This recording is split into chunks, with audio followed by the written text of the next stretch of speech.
Hello and welcome to Ankara for this exclusive interview. We're in the presidential palace. Our guest is the president of Turkey, Recep Tayyip Erdogan. Thank you for having us with you today here in Ankara. Thank you very much. I'm very glad to be here with you at the presidential palace and be able to transfer some messages to the French people.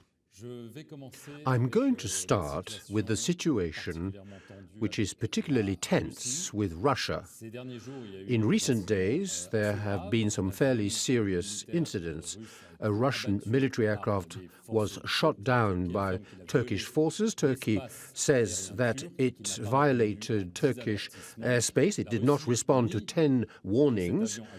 Russia denies violating Turkish airspace. It has accused Turkey of acting in a premeditated way. Vladimir Putin has talked about a stab in the back.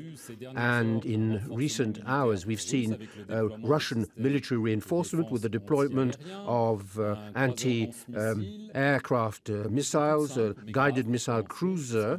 Is there a risk of war today between Turkey and Russia? First of all, it was an unidentified plane flying from Syria towards our borders. And for 5 minutes, this plane was warned, for 10 minutes, this plane was warned not to cross into our airspace. In spite of those warnings, this plane went on flying towards our airspace. Once it entered, it penetrated our airspace, our fighters F-16 flew towards those two planes, unidentified planes. The first plane, because there were two planes, left the Turkish airspace to get into the Syrian airspace when the first plane saw our fighters, but the second one didn't leave the Turkish airspace, and immediately, according to the rules of engagement we had set, there was our F-16 shot this plane. This is what happened. You can consider this as a casus belli is not serious. Each and every state internationally has rules of automatic engagement. There was some violation of airspace on the 3rd and 4th of October, and then we had a different attitude, and I phoned the President Putin. My foreign affairs minister also called, saying that this was not correct. We had engagement rules, and our Air Force could start engaging those planes. There were some similar occasions on the Black Sea, and we talked about that. In spite of those phone calls, we talked face-to-face at the G20. We said that. We told him it shouldn't do such things because it could create problems in the future. The pilot must perform his duty because the pilot knows what are the rules of engagement. He must automatically implement those rules. He doesn't need an extra order for that. So the pilot knows my duty is to protect the airspace of my country when the airspace is violated. He did his duty. I mean, this is something important. As you know, our border with Syria is of 911 kilometers.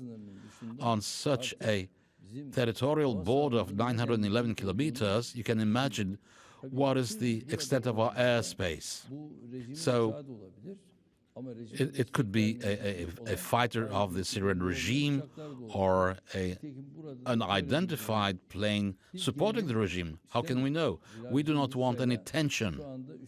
For the time being with Russia, we have consultations at the highest level, very advanced economic relations. So, with a country in such a situation, how could we wish for such a tension? We wouldn't like such things to happen, but it did happen. Does this mean, Mr. President, that if you had known that it was a Russian aircraft, the Turkish response would have been different? In other words, if a Russian plane violates your airspace again, will you shoot it down again? Well, of course, had we known that it was a Russian fighter, maybe there would be different warnings. Maybe those warnings would have been made in a different way. We would have talked to some other people. Maybe we could have prevented this violation of the airspace. But there, it is important to be very sensible about those issues. There shouldn't be any violation of our airspace. Same goes for Russia. If any country would violate the Russian airspace, would they say, welcome to him? Of course not.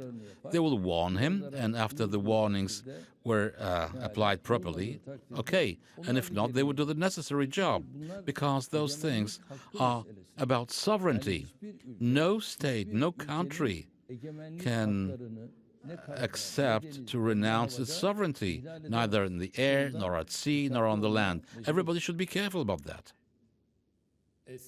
Are you prepared to apologize, like Vladimir Putin has asked? He talked about a stab in the back. A stab in the back is by a coward or by a traitor. It's very tough language. The Russian Prime Minister has talked about economic revenge against Turkey, and there have been violent demonstrations against the Turkish embassy in Moscow.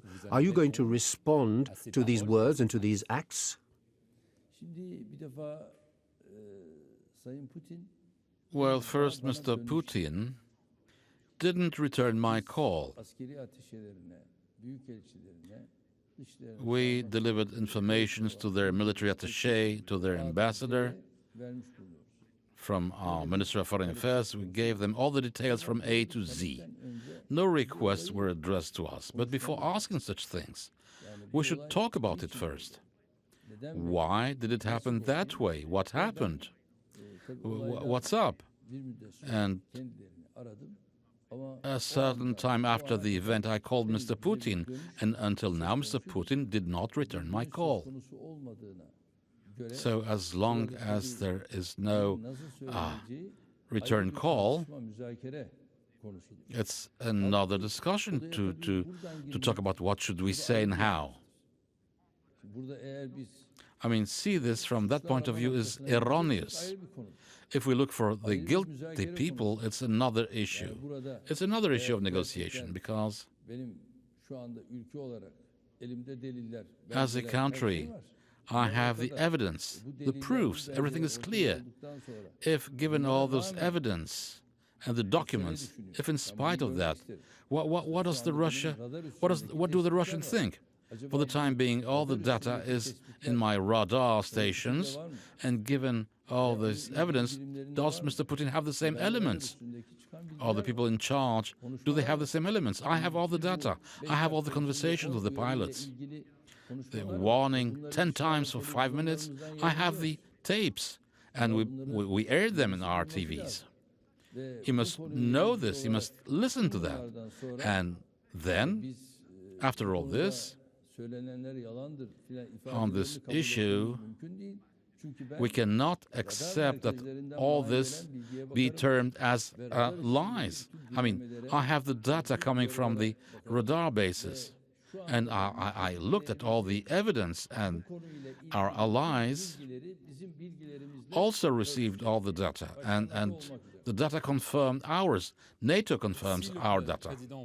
If the Russian president stretches his hand out to you and says it's a regrettable incident, are you prepared to continue cooperating with him?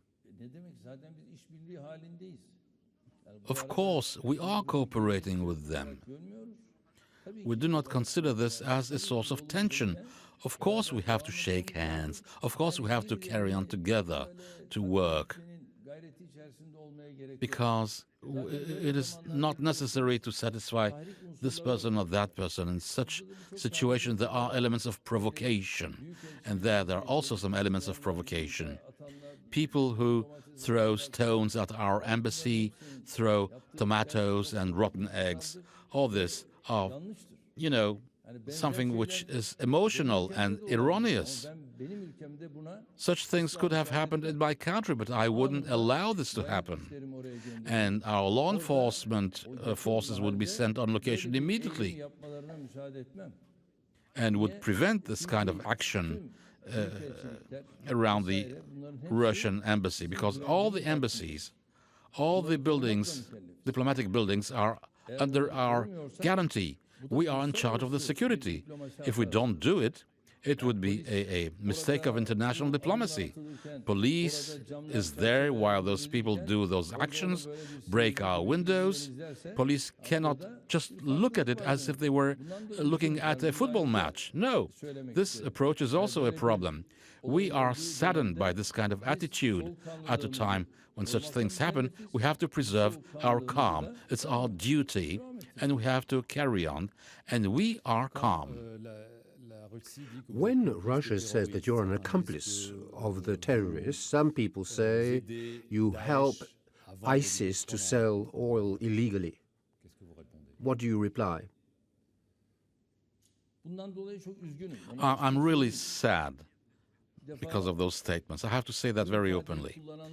What is being said? Those who say this are, first of all, compelled to prove those things, because if they cannot prove it, it means that it is an important lack of respect for the Turkish Republic, and the people doing that are just making slander, because the country we are acquiring natural gas, it's Russia, first of all. We're buying oil and gas from Iran. Then we buy from Azerbaijan, and then we buy from northern Iraq, and then again from Algeria and Qatar for liquid gas. So these are lies. Of course, this is lies and slander, first and foremost, for the time being. After the interview, I'll give you the document. There is a report by the Treasury of the United States, a statement by the Treasury, saying that through companies belonging to the Federation of Russia, ISIS sells oil to whom? To the Syrian regime. ISIS is selling its oil to the Syrian regime. It was made public by the United States. We can give you those documents. But such slander being made here, those statements which are dishonest, are really, from a political point of view, from leaders from some countries, is really unfitting. So, for the time being, the terrorist organization, when they try to bring in oil illegally, we seize the oil if they do it. And then our Ministry of Trade destroys the stocks. This is the way we proceed. Officially, I just quoted the countries from whom we acquire oil. Our first provider is Russia.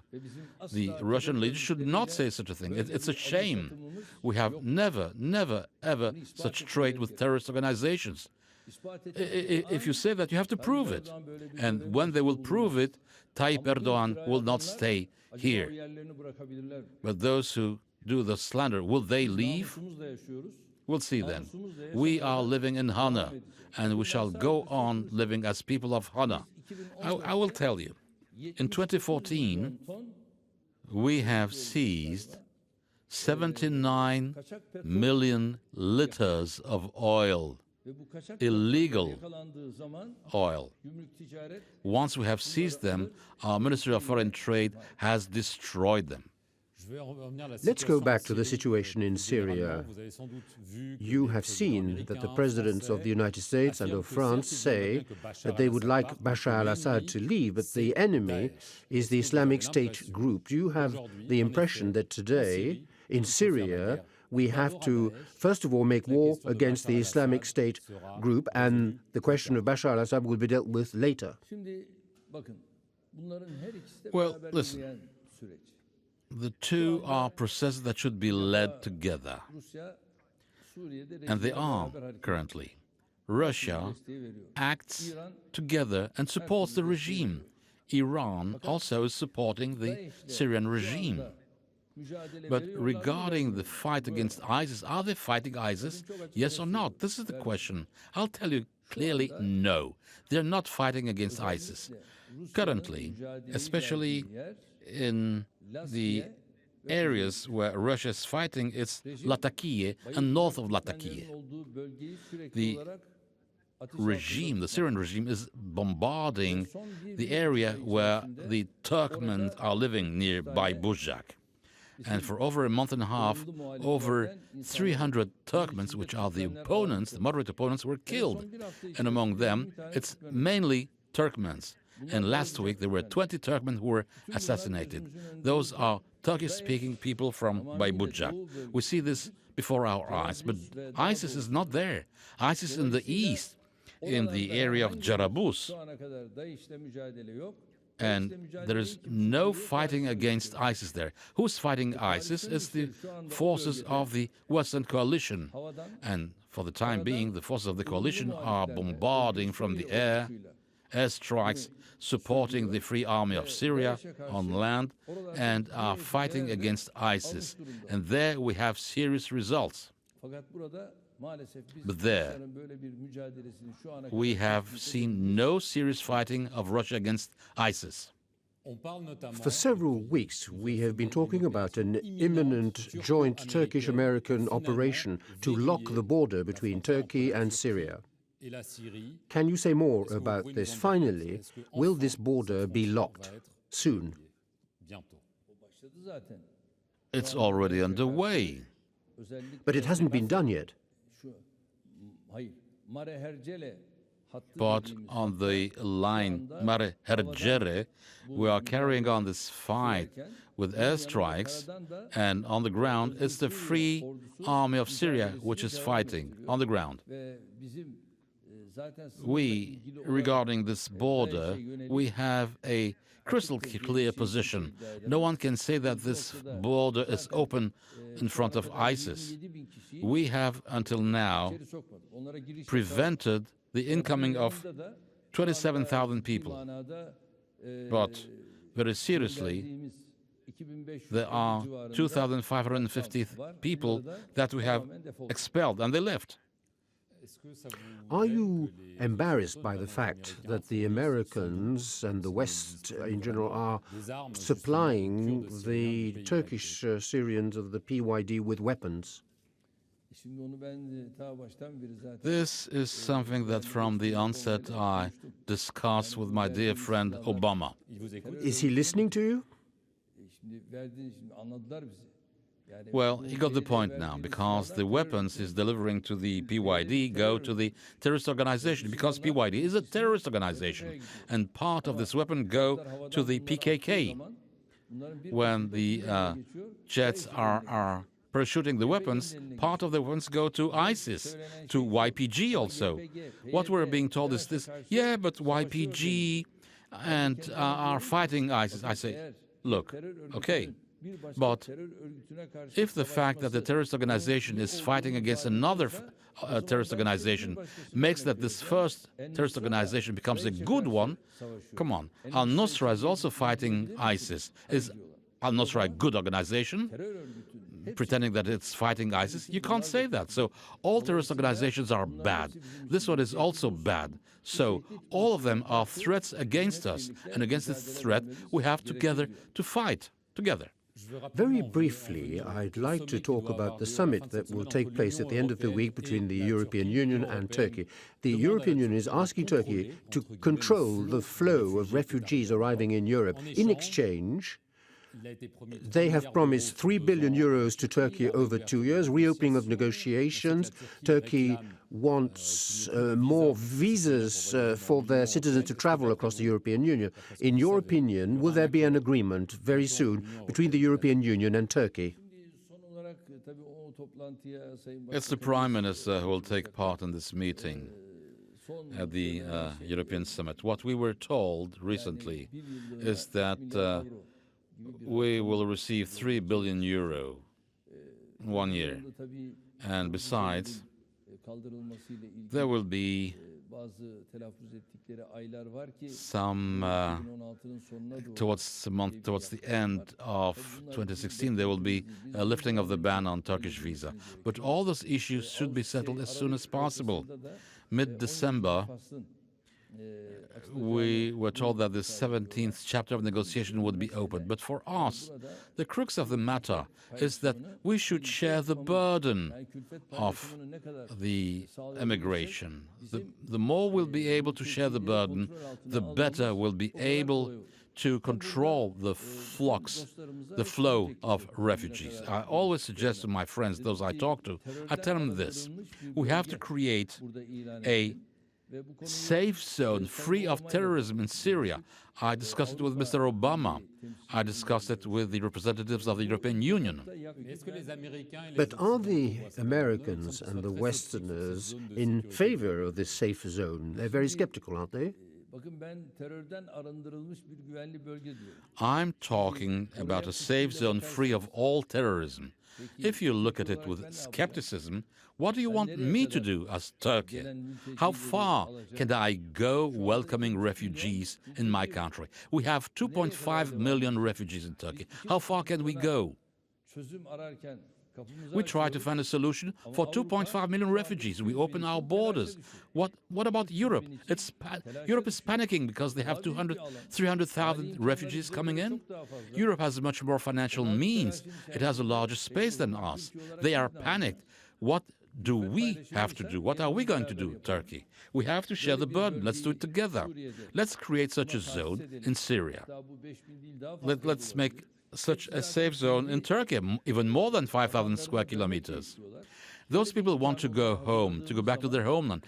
Let us give them the possibility to return to their homeland. And then we'll be able to have a clear attitude, and the Syrians will have a clear attitude against their terrorist organization. They will resettle home, and once we'll do that, Europe will be rid of all those problems. A last question. There have been attacks in Paris, and among the suicide bombers, some came with the refugees. Do you think among the refugees there's a security risk? Then you have to say it very clearly. Among those refugees, I mean, we are welcoming 39 million tourists each and every year. Among those 39 million tourists, there are true tourists, of course, but maybe among them, there might be infiltrated some of those malicious people.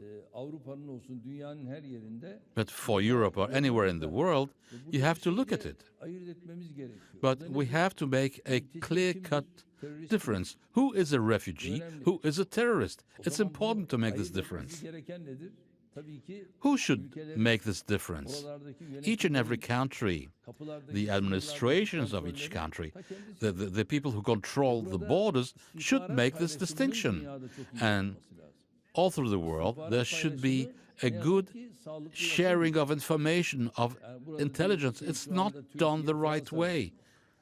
Say between France and Turkey, between Greece and Turkey, between Italy and Turkey, or between those countries themselves. If we could share the information of our intelligence services, we could strengthen this. What I understand that there are loopholes here and there. The the intelligence services are not cooperating among themselves. They are hiding part of the information, or they do not trust information delivered. And because of that, there are these kinds of loopholes. But if we can have a reliable access to the source of the information, we could have better results. And this is the lesson that should be derived from this kind of events. I hope we'll not make the same mistakes in the future. Thank you very much, Mr. President, for having answered our questions. Thank you for having watched this exclusive interview on France 24. Stay with us for more news.